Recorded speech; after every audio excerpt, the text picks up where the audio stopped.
Toujours plombée par les dettes souveraines, la bourse de Paris enregistre sa troisième séance d'affilée dans le rouge. Elle perd 1,42% à 3 734 points.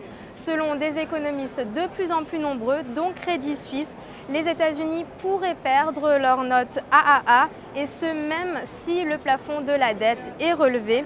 Ils estiment que les mesures visant à réduire le déficit et augmenter les impôts interviendraient après l'élection présidentielle de 2012.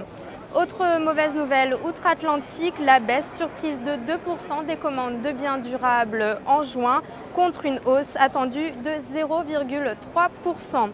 En Europe, les inquiétudes persistent sur l'efficacité du second plan d'aide à la Grèce et les conséquences qu'il pourrait avoir sur les banques.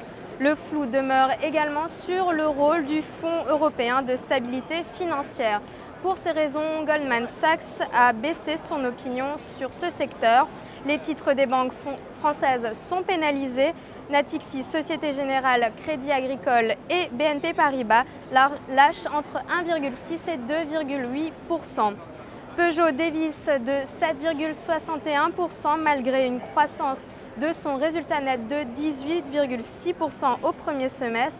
Mais selon le directeur financier, la situation va s'empirer au second semestre, en raison de la montée des prix des matières premières et de la catastrophe au Japon. C'est la plus forte baisse du CAC 40 aujourd'hui.